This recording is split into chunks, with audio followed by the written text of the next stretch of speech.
শিখ কাবাব, যা পাঞ্জাব অঞ্চল থেকে উদ্ভূত একটি জনপ্রিয় উত্তর ভারতীয় খাবার।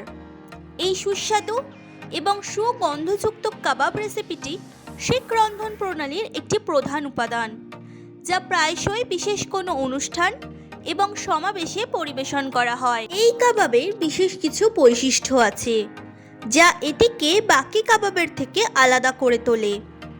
এই কাবাব তৈরি করতে নরম ভেড়া বা মুরগির মাংস ব্যবহার করা হয়, তারপর সেটিকে মশলার মিশ্রণে ম্যারিনেট করা হয়। এছাড়াও এই কাবাবে সুগন্ধ আনার জন্য জিরা, ধনে এবং দারুচিনি সহ উষ্ণ মশলার মিশ্রণ দিয়ে মিশ্রিত একটি মশলা তৈরি করা হয়। ঐতিহ্যগতভাবে এটি খোলা আগুনে রান্না করা হয়, যা কাবাবগুলিকে একটি ধোঁয়াটে স্বাদ দেয়, যা এর নিজস্ব বৈশিষ্ট্য। তাহলে চলুন জেনে নিই কিভাবে বানাবেন এই খাবার। শিখ কাবাব বানাতে যে সমস্ত উপকরণ দরকার সেগুলি হলো 1 কেজি কিমা করা ভেড়া বা মুরগির মাংস, একটি পেঁয়াজ মিহি করে কাটা, 2টি রসুন মিহি করে কাটা, 1 টেবিল চামচ আদা বাটা, 1 টেবিল চামচ লেবুর রস, 1 চা চামচ জিরা গুঁড়ো, 1 চা চামচ ধনে পাতা, 1.5 চা চামচ লাল লঙ্কা গুঁড়ো, স্বাদ মতো লবণ এবং সাজানোর জন্য কাটা ধনে পাতা।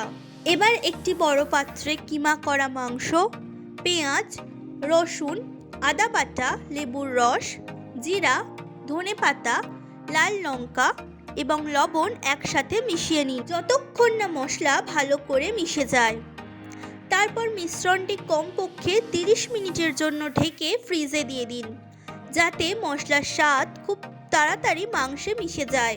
এরপর অন্যদিকে একটি গ্রিল বা গ্রিল প্যান মাঝারি উচ্চ আঁচে গরম করুন। গরম হয়ে গেলে মাংসের মিশ্রণটি ওই প্যানে ঢেলে দিন। তারপর কাবাবগুলিকে প্রতি পাশে 4 থেকে 6 মিনিটের জন্য ভালো করে গ্রিল করুন, যতক্ষণ না সেদ্ধ হয়ে যায় এবং সামান্য পুড়ে যায়। সব শেষে ধনে পাতা দিয়ে সাজিয়ে নান বা বাসমতি ভাতের সাথে গরম গরম পরিবেশন করুন শিখ কাবাব। এই শিখ কাবাব হলো এমন একটি রন্ধন সম্পর্কীয় মাস্টারপিস, যা উত্তর ভারতীয় খাবারের সমৃদ্ধ স্বাদ এবং ঐতিহ্যকে মূর্ত করে তোলে।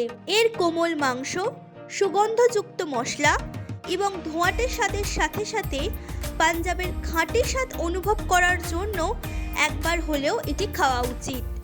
কিংবা আপনি যদি খাদ্যপ্রেমী হন, ভারতীয় খাবারের ভক্ত হন অথবা নতুন কিছু খেতে চান, তাহলে শিখ কাবাব নিশ্চিন্তভাবেই আপনার রসনা তৃপ্তি করবে। নিজস্ব সংবাদদাতা সংবাদ শিরোনাম।